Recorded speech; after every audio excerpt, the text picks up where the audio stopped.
The story of the Clinton Correctional Facility escape is one of the most gripping real-life prison breaks in modern American history.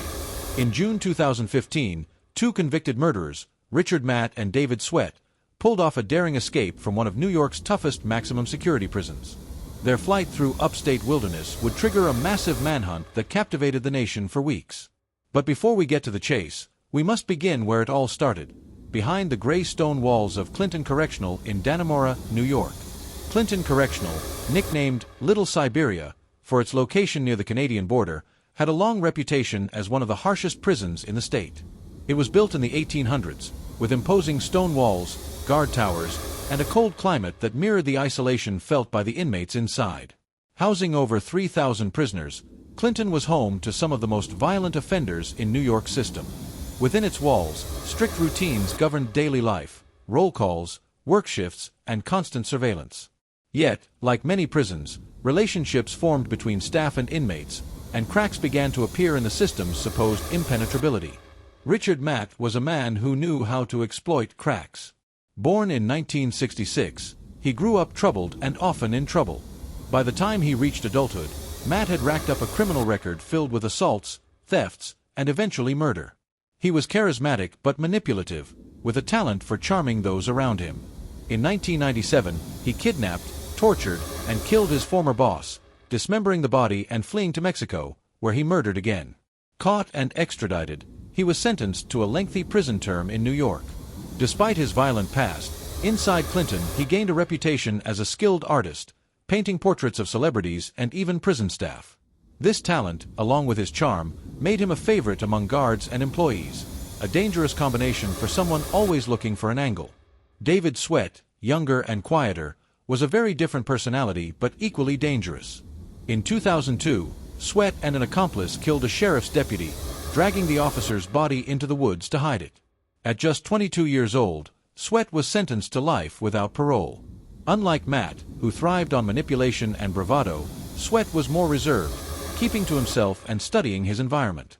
But what both men shared was patience. They could wait, observe, and plan, qualities that would serve them well in what was to come. Inside Clinton, the two men eventually crossed paths. Matt's charisma and Sweat's intelligence proved a potent mix.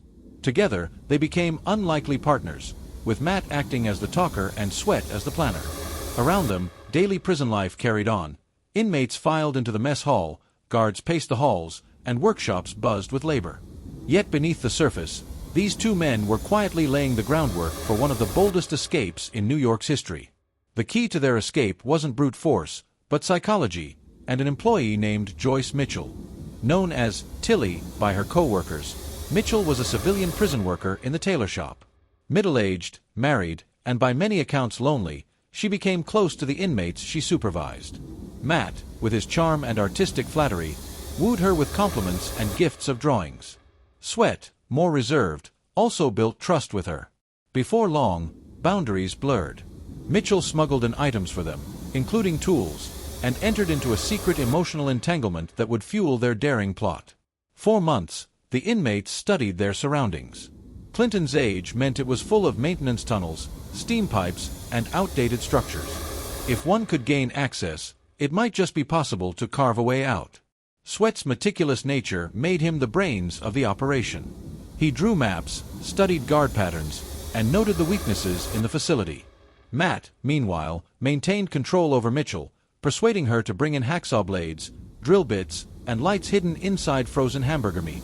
Slowly, piece by piece, the plan came together. The scheme was breathtaking in its complexity. Using the smuggled tools, the men began cutting into the steel walls of their cells. Night after night, as other inmates slept, they chipped away at the barriers separating them from the maze of tunnels beyond. They concealed their work with makeshift barriers, creating the illusion that their cells were untouched. Sweat handled the cutting and crawling, while Matt provided support and backup. The sound of grinding metal was masked by the constant hum of prison machinery. Weeks turned into months. Sweat methodically chipped through walls, carved holes into pipes, and created pathways that led deeper into the prison's bowels. The tunnels were suffocating, dark, and dangerous, but they offered the only road to freedom. The men navigated through steam pipes, maneuvered around tight corners, and crawled through filth. Every step carried risk. One wrong noise, one missed head count, and the plan would unravel. As the escape date drew closer, Mitchell's role intensified. She had promised to be their getaway driver, waiting outside the prison walls to whisk them away once they emerged from the tunnels. The idea of leaving her life behind and running away with Matt had consumed her. But in the final hours, fear overtook her, and she failed to show up. The men were on their own. On the night of June 5, 2015, everything came together. Matt and Sweat cut through their cell walls, slipped into the tunnels, and crawled their way to freedom.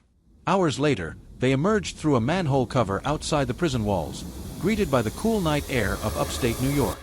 It was the first taste of freedom either man had known in over a decade. They had done the impossible, escaped from Clinton Correctional, a fortress that was supposed to be escape-proof. And so began the largest manhunt in New York State history. When dawn broke on June 6, 2015, and guards discovered Matt and Sweat missing, Clinton erupted into chaos. A frantic search of the prison revealed the elaborate tunnels and the incredible lengths the two had gone to achieve their freedom.